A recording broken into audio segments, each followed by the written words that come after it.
It looks like Jordan just got shinier. Here's your look at the brand new McFarlane Toys DC Multiverse, the Green Lantern's Gold Label Collection Green Lantern Hal Jordan.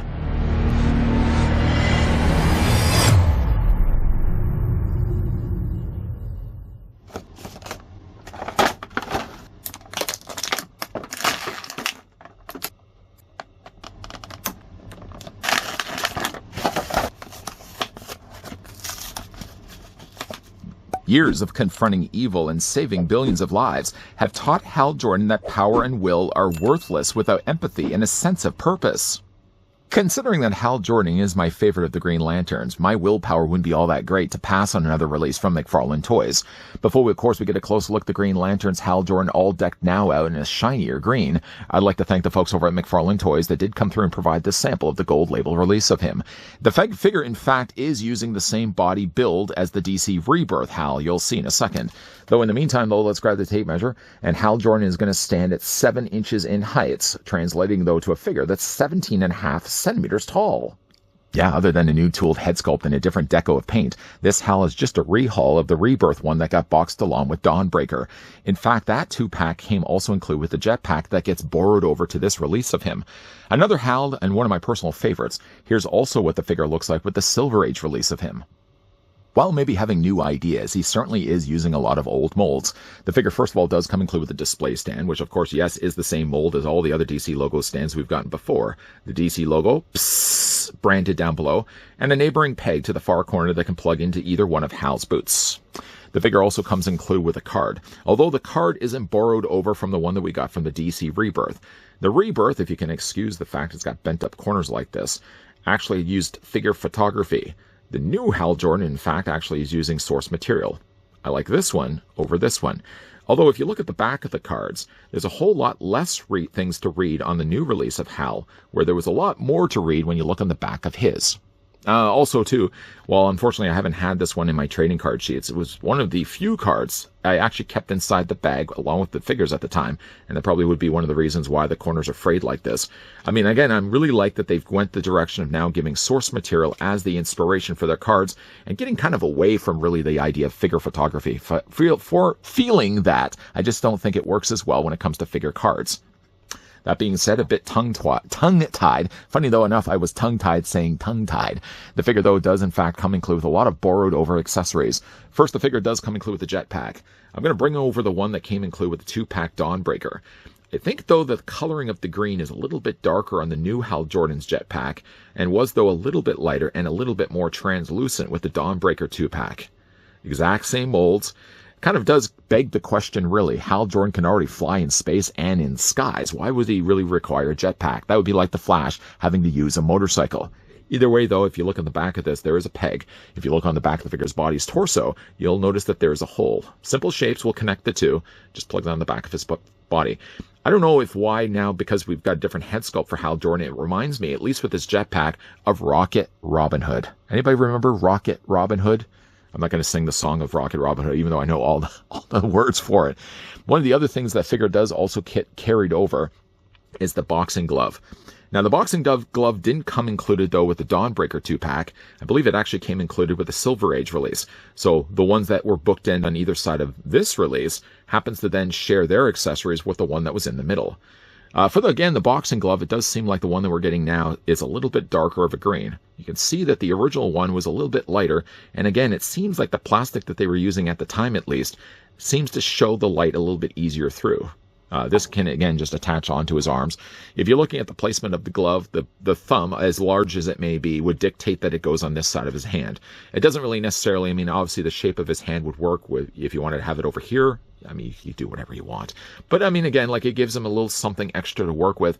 Between really all the Green Lantern figures we've gotten from McFarlane and his team, there's a lot of cool things, accessory-wise, they can lend around to other figures. The boxing glove, again, looks okay. It's a little on the more ridiculous side, but it works really well with a character like Hal.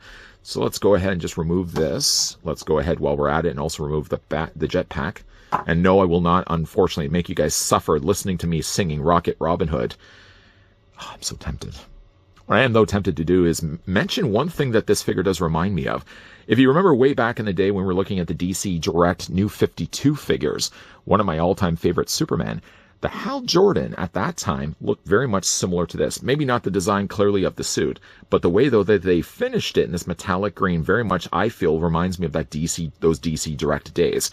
The head sculpt though is a little bit different, actually quite a bit different from the original Rebirth Hal Jordan. You can see right here. I think, first of all, like the color for his skin is a lot lighter and a little bit more acceptable. The hair looks a little bit more modernized as well. And while there was really nothing, again, wrong with the Rebirth release of Hal before, I think I like the head sculpt now on this release a little bit more. Also, you can see, though, the mask does borrow over some of that metallic green that gets carried into his body. The one thing, I will say is, while looking at two bodies, proportionately, I think the head sculpt is a little bit better in size to the rest of the body. I feel like, though, maybe the new release has the head maybe just a tad bit too big. It's still, though, a really good-looking head sculpt, and one of the better-looking Hals we've gotten. I don't think, though, it still beats the one that we got from the Silver Age days, but it definitely is one of the higher-looking, better-looking Hals that we've gotten. And again, I know with the list of Hal Jordan figures, it's very small. The colors, though, again, for his suit, while, again, having all the same mold as the original release, having, though, the use of this metallic green, I never really thought, like, looking at this original Hal Jordan, that they would ever borrow anything again from this mold. I thought, like, it was a one and we're done, but clearly, the fact that we're having this conversation, they felt a need to use this mold again. And, honestly, though, like, the mold works really well with this particular version of Hal Jordan. One thing, though, that they've also seemed to have fixed, the Hal Jordan before seemed to have a much softer plastic that they used for the bottom of his body. Put this guy down here for a second. Because this covered over essentially his torso joint, it meant that when you are moving his body around, it sort of flopped around a bit in the process. I've noticed, though, over time, like, this figure's gotten a little on the more looser side. This Hal Jordan, I don't know what it is about the plastic. Not that it's necessarily harder plastic, but it almost seems like there's a little bit more give behind it, and that might work a little bit better so it doesn't look like it's essentially just a piece of plastic covering over his abdomen joint. Again, like, the mold is exactly the same, so you're not going to, if you're expecting anything different for the Rebirth release, you might be a bit disappointed to find that it's exactly the same. I think, again, like, it works really well. Unfortunately, though, one thing that doesn't work as well for me is the way they've used the coloring of this peg. The peg, well, everything else around it is green, except really for his sleeves. They chose, of all things, to use a black joint. The original Hal Jordan from the Rebirth actually used a dark green. I figured they would have done something similar. Maybe they didn't want to use the green because, after all, they were going to be going in and painting the figure anyways. But by using black like this, it stands out a lot more. Of course, it doesn't limit at all the articulation on the figure, but we'll get down to that in a second. Nice coloring overall for the gloves. It definitely looks like they've gone through a couple of coats of paint. Although, unfortunately, though, with mine, you can see there's a little bit of scuffing on the sides of my glove. The ring, though, is nicely detailed, as small as that may be. This glove is also decently painted too, but again, like, I don't know what it is. I've got one little line right there. Scrape, scrape, scrape. I don't think I'm going to be able to get it off. And then I've got, like, one right here. I might be able to go and color match this, go in there and actually see if I can find a way to fix that up. Other than that, though, like, again, like, the coloring, especially for the metallic green, it's clean, it's well applied, and it's not at all messy. Now, for the figure's articulation, if you're familiar with that Hal that's over there right now, you'll be familiar, of course, with the posability that this guy possesses. The head for Hal Jordan, first of all, does rotate all the way around. It looks down, it looks up, and you can also move it back and forth as well. Even though this figure never came included with one, I'm so tempted to find myself going through the totes, pulling out a flight stand, and have this guy on display that way. In fact, I just happen to have myself a flight stand right over here.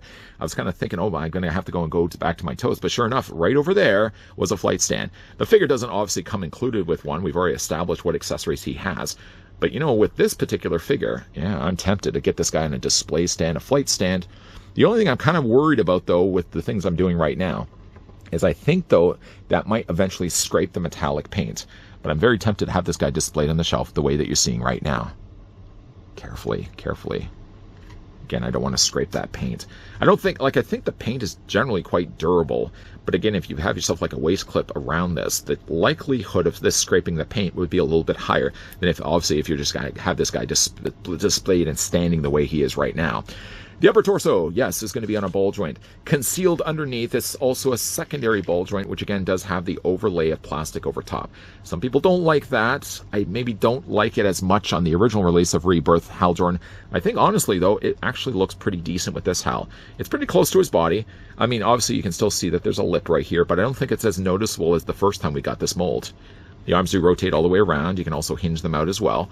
The figure does have a bicep swivel. He also possesses a double hinge on his elbow, and the hands rotate all the way around with a hinge back and forth.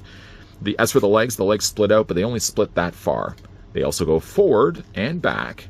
There's a bit of a swivel there at the top of the thigh. The figure also does have a double hinge on his knee. And while he does have no articulation here for the tops of his boots, because obviously it's just a sculpt continuation of the calf, a little bit of metallic paint right there. That's it though. That's not much at all. He does though at least have articulation here for his ankles. You can rock him back and forth. The figure does also have toe articulation. I can also as well notice that this guy also has a dark green for his pegs. But you'll notice here with the green like this could have been something that could have been borrowed over to using up at the top here. Still though, unfortunately, they used black for the peg. They at least used green down below because obviously black would have stood out a little bit more. All in all though, it's a good use of this mold. A mold that honestly I didn't think they would ever really use again. With Hal Jordan having so many costume change in the comics, the likelihood of them ever going back to the rebirth mold, for me, I don't think was ever going to really happen. And yet, sure enough, sliding this guy over, bringing in the original use of that Hal Jordan rebirth mold, yeah, I really welcome now the metallic green that they've used for this body. I feel like they've also gone in here and tweaked some of the things that maybe were problematic with the original release of him, while unfortunately still suffering by having black pegs being so visible on the shoulders. I gotta say though, the plastic that they've used for the abdomen seems a little bit more easy and more forgiving when it comes to rotating his torso. The same wasn't to be said when we looked at the original release of him. If you are a fan of this mold, you like Hal Jordan, like I love Hal Jordan, it's a great figure to be picking up, one that makes the best use of the mold that he was the first time we got it. Come gather around me, space travelers surround me. Hark now to the ballad of Rocket Robin Hood. Boop, boop, boop, boop, boop. Here in Final Looks, as we get away from the theme of Rocket Robin Hood, I was still compelled to bring back in that flight stand. This inanimate flight stand that really shouldn't be talking to me was talking to me the whole time during this review and kept saying, reviewer, you got yourself a rocket pack. That should go nicely on the back of Hal Jordan here. Wouldn't it look even better, though, to put it on display with a flight stand? Well, I would have to agree with you, inanimate flight stand. It does, in fact, look a lot better, as perhaps as ridiculous of a sound as it may be, that a character that would be already known to flying around in space on his own, able-bodied, would then have to use a rocket pack. But I gotta say, though, the rocket pack is one of the additions to this figure that I actually really like. With the flight stand now included, it does kind of beg the question, maybe had they omitted the punching glove in favor of the stand instead, I think it would look a lot better. And considering really we already have the boxing glove as part of the accessory count that came included with the Silver Age Hal Jordan, I'm much better and much happier just to display the figure as you're seeing right now. Even though this guy borrows over a lot of mold between the body and two of the accessories, still though, it's a good use of that mold again. Adding that little bit of schnazzier metallic green finish does add a little bit more appeal to this figure. Not to say that he didn't have that appeal before, but I gotta say the metallic green screams to me like the old days of DC Direct. At one point, DC Direct had put out the new 52 figures, and still some of my favorite figures that DC had done at the time. One of the two standouts for me was Hal Jordan, the other one being the metallic finish of Flash. At one point, I think DC Direct had done them in matte finish, but when they re-released them again in the metallic paints, boy, do those figures ever shine. The same can be said for Hal Jordan here. The head sculpt, I feel, still is a little on the bigger side, and yes, while he does have visible black joints on the tops of his shoulders, it's certainly, I feel, a superior Hal Jordan than the Rebirth one we got before. A big thank you to the folks, though, over at McFarlane Toys that again did provide the sample, the gallant leader of the band. Like to thank the leader of the band, McFarlane, obviously himself, who took the time to send this one over. What do you guys think of the gold label collection Hal Jordan from Green Lanterns? No, don't worry, I won't be singing any more Rocket Robin Hood. If, though, in the meantime, you guys did enjoy this video, certainly did want to hit it with a like. I mean, that would always be greatly appreciated. But if you guys want to stick around for more, I hope so. Hit that subscribe, turn on that bell. But the most important thing is that you're coming back. As always, thanks for watching. See you guys next time.